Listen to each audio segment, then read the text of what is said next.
दोस्तों, आज की कहानी है मैं खुश रहती हूँ तो मम्मी जी दुखी। दोस्तों, कहानी शुरू करने से पहले अगर हमारे चैनल को सब्सक्राइब नहीं किया हो तो कर लीजिए ताकि आपके पास पहुँचे हर रोज नया वीडियो। यह बहुत ही चंचल और हमेशा खुश रहने वाली लड़की थी, पर जब से उसकी शादी हुई है उसकी तो जैसे मुस्कुराहट खो गई। और ऐसा इसलिए क्योंकि उसे लगता है कि जिस दिन वो खुश होती है कुछ न कुछ ऐसा जरूर हो जाता है कि फिर उसका दिन उदास और दुखी होकर ही निकलता।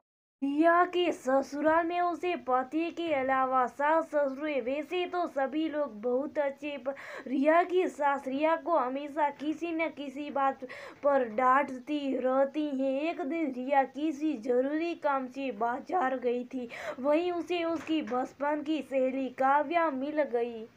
काव्या रिया की दोस्ती मोहल्ले से लेकर स्कूल कॉलेज तक फेमस थी। दोनों सहेलियां एक दूसरे को देख खुशी के मारे एक दूसरे से लिपट गई। दोनों भी सड़क पर खड़ी थी तो सभी लोग उन्हें देख रहे थे।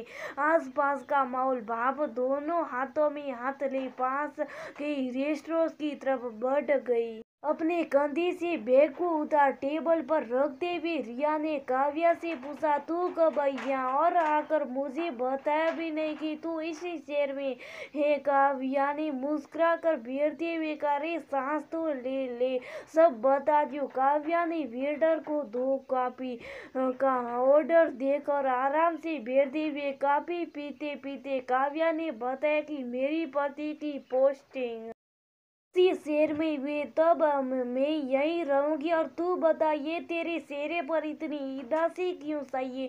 सब ठीक तो है? हाँ हाँ सब ठीक है, रिया ने सर हिलाते हुए जवाब दिया। क्या ठीक है? हाँ, तेरे चेहरे को देखकर पता चला कि तू किसी बात से परेशानी बताना क्या हुआ? काव्या ने जोर देते हुए पूछा। रिया की इतने दिनों की घुटन काव्या के आगे आंसू बन बाहर निकल पड़ी और हिचकी लेते हुए उसने बताया कि घर में छोटी छोटी बातों को लेकर मम्मी जी मेरे मायके तक पहुंच जाती है। अगर कभी छत पर जाकर पड़ोसी की बहू से बात कर लो तो घर में हंगामा कर देती है। और तो और अगर मैं और निखिल रिया का पति से किसी छोटी बात पर कहा सुनी हो तो उसको बढ़ाकर इतना बड़ा कर देती है कि 2-4 दिन तक वो मेरे से बात भी नहीं करते। जब तक निखिल घर पर रहते तो बहुत ही अच्छी बनती है और उसकी जाति तान और काम में कमियां निकालने का दौर शुरू हो जाता है। इस सब को तो मैं सहन कर ही लेती हूँ, पर अगर सहन नहीं होती तो मम्मी जी की वो कुटिल मुस्कान जो मुझे उत्साह देकर उनके चेहरे पर आती है। इतना सब बताते बताते रिया सुबकने लगी। काव्या ने उठकर रिया को थोड़ा पानी पिलाया और उसकी पीठ को सहलाते हुए बोली, तो तुमने ये सब निखिल को नहीं बताया? बताया, पर वो कहता है कि ये छोटी छोटी बातें तो होती रहती है हर घर में। अब हर छोटी बात पर मैं लड़ने तो नहीं लगूंगा मम्मी जी से, पर वो ये नहीं समझता कि इन छोटी बातों से मुझे कितनी तकलीफ हो रही है। अचानक से काव्या रिया को अपने से अलग करते हुए बोली, सही तो बोलते, वो क्या जरूरत है हर छोटी बड़ी बात पर ट्यूसी बहाने की? हर बार की अपने पति से शिकायत करेगी तो झगड़ा तो होगा ही नहीं।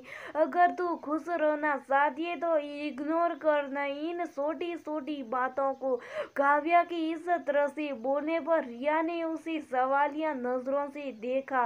काव्या ने मुस्कुराती भी रिया के हाथ पर अपना हाथ रख कर कहा, देख, जब भी तेरी सास कोई ताना मारे या चिल्लाए तो तुझे बदले में रिएक्ट नहीं करना है। भली तो अंदर से दुखी हो, पर ऊपर से ऐसे दिखाना है कि तुझे कोई फर्क ही नहीं पड़ा। जितना हो सके खुश रहने की कोशिश करना और अपने पति से तो बिल्कुल शिकायत न करना। देखते हैं फिर क्या होता है। अगली बार फिर मिलने का वादा कर दोनों अपने अपने घर चली गई। जैसी रिया घर पहुंची अपनी आदत के अनुसार सासू जी ने सिलाते हुए पूछा, कहाँ रह गई थी, इतनी देर हो गई। रिया ने अभी से काव्या की बात पर अमल करते हुए मुस्कुराते हुए बताया, मम्मी जी आज मार्केट में मेरी फ्रेंड मिल गई इसलिए देर हो गई। और उनके अगली बार बोलने से पहले वो अंदर चली गई। जब निकल आए तो मम्मी जी ने उन्हें भी बताया कि आज बहू अपनी सहेली संग मोटर गश्ती करती रही, मगर मुझे बहू ने एक बार भी फोन करके ये नहीं बताया कि उसे आने में देर हो जाएगी। रिया ने सब सुन लिया और निखिल के कुछ बोलने से पहले बता दिया कि आज उसे उसकी फ्रेंड मिली थी और किचन में जाकर गुनगुनाते हुए काम करने लगी। रिया को कुछ देख निखिल ने भी कुछ कहना ही नहीं समझा। रिया की सास ने जब देखा कि उसकी बातों का रिया पर कोई असर नहीं हुआ तो सुबह से उसके हर काम में कमी निकालने लगी। पर आज रिया ने ओम इग्नो राम नवमा का व्रत ले लिया था। शाम होते होते सासू जी का मुंह बन गया। जब शाम को निखिल घर आए तो आज पहली बार मम्मी जी का लटका हुआ मुंह देखा। निखिल ने उसे बात करने की कोशिश की पर मम्मी जी ने गुस्से के मारे उनसे ढंग से बात भी नहीं की। निखिल ने अंदर आकर रिया से पूछा, क्या हुआ मम्मी जी इतने गुस्से में क्यों। तो रिया ने अनभिज्ञता जताते हुए कहा, मुझे नहीं पता, मुझसे कोई बात नहीं हुई। और अपनी मुस्कान को छुपाते हुए वो पलट कर अपना काम करने लगी। अब वो निखिल को कैसे बताती कि आज वो खुश है इसलिए मम्मी जी दुखी हैं। रिया ने खुश हो काव्या को फोन कर अपनी मुस्कान वापस दिलाने को धन्यवाद बोला और अपने आप से वादा किया कि अब वो किसी को भी अपनी मुस्कान नहीं छीनने देगी, चाहे वो मम्मी जी क्यों ना हो।